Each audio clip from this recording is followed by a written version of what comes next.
Hi, my name is Kennedy. My traditional name is SENÇOԹEN. I share it with my late Papa Phil.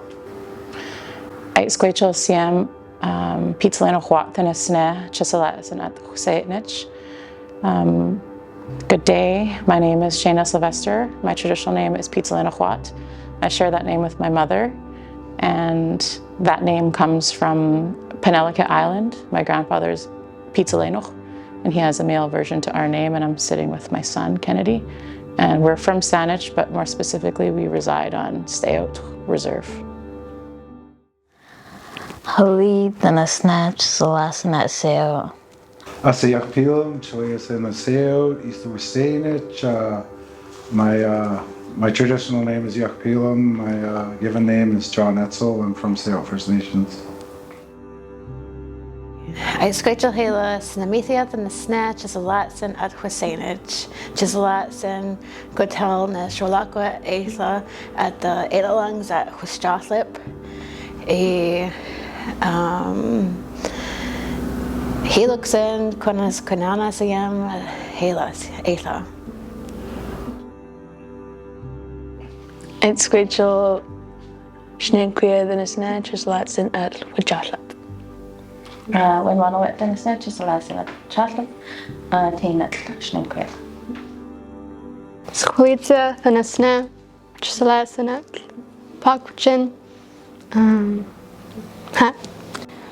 can see it in the Sanchez lads and at Joshua B. Pakwachin. Tiwanamat than a snare, Chisalat and at Husainich. I am Thiwanamat. I am from Pakwachin in Husainich. I am Grace's mom, Thiwanamat.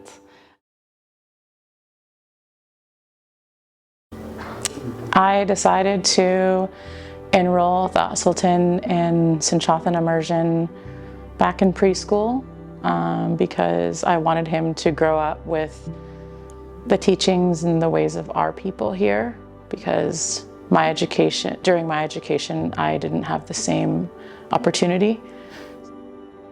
I enrolled my daughter, Squalitzia Kea Wilson James, into the immersion program when she was just heading into grade school. So she first got into nursery, then she was in kindergarten, the K-Look.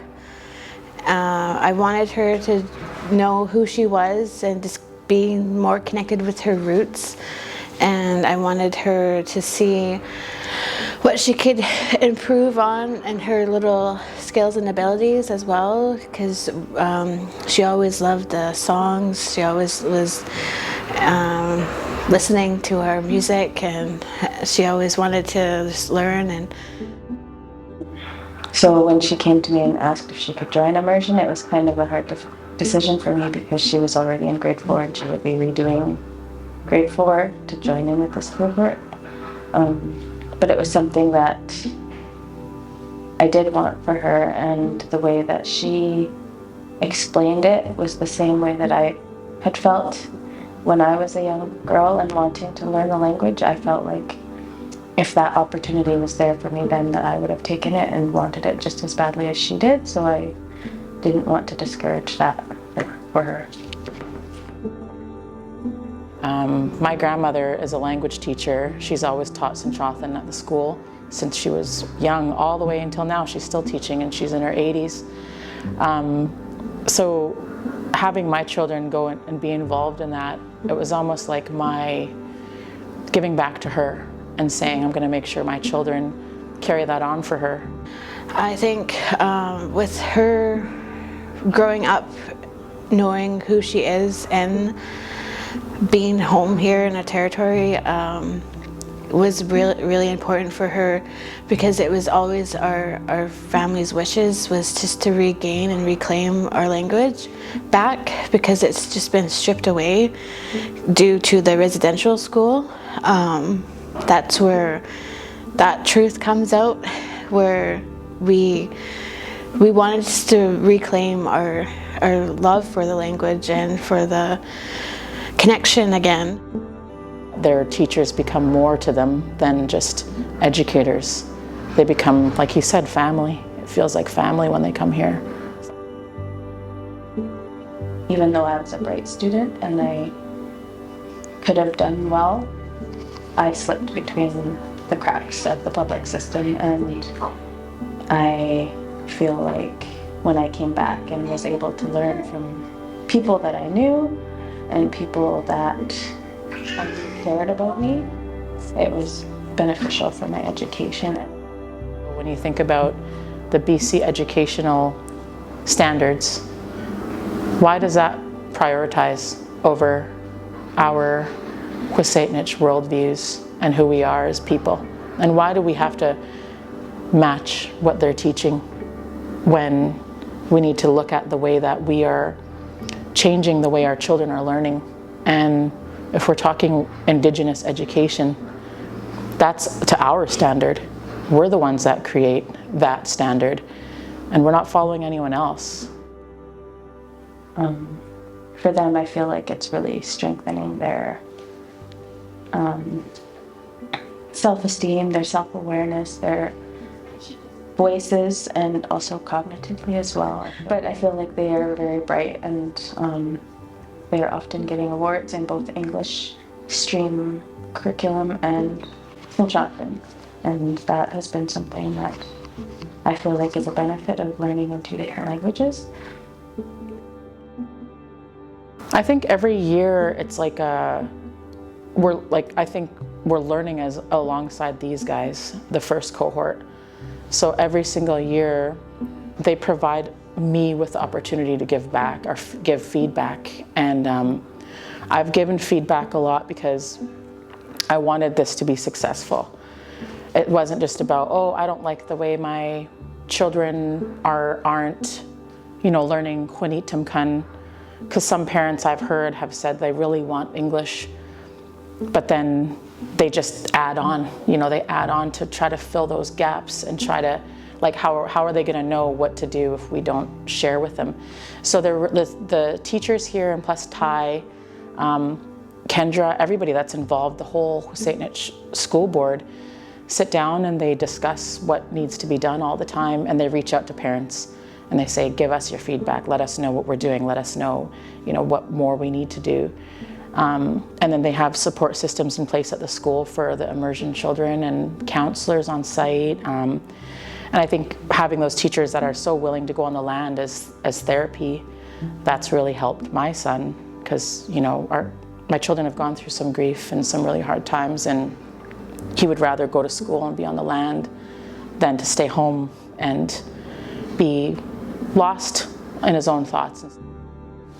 They still go through a lot of stuff that has been brought on by residential school, and the kids suffer the effects of it, and they have things in place where they can safely and confidentially talk about what they're going through at their home. And outdoor education helps a lot as well. It keeps them strong, I believe, because they go on hikes, they go to the beaches, they go on walks, and they sing, along the way. So it's just I think it's a very beautiful experience for them that way as well, where they're, kwam on SENÇOԹEN, like, they're making their good feelings, like, very strong together. The program here is just like none other, like how they embrace like the TPR, the learning by doing and singing and storytelling. It's Montessori is kind of similar, and it was just something that seemed like it really fit, like it just makes sense for teaching children another language. And when I was younger, and when I went through school, I always felt uncomfortable in school. So I knew that, at least for the younger years, I wanted to try it and see how she did, and she just totally excelled. And once we got her in the program, because she started a year later than others and just picked it up really quick. there was, it was really hard to take it away from her, you know, because she spoke so well, and she really just felt like she was flourishing in her element when she was with her teachers, and when she was able to speak the language.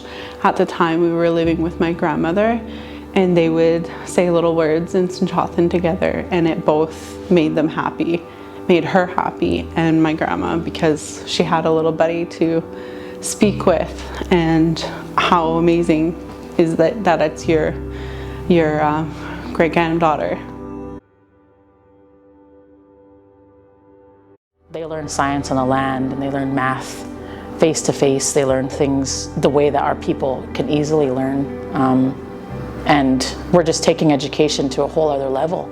And I know it's taken a long time to get to where we are. And we had a lot of people behind the scenes working so hard to make sure that we got this off the ground. And I'm so proud of where we've come, and I'm so proud of how far we've come. And my children are, you know, they're just like blossoming. You know, they're blossoming into these beautiful young people that I couldn't have did it without these teachers. I really want to raise my hands up to the what is it, Huchistanuks? Huchistanuks that commit and share and give to my children. It's amazing here. So. There's a lot of good things happening in this school.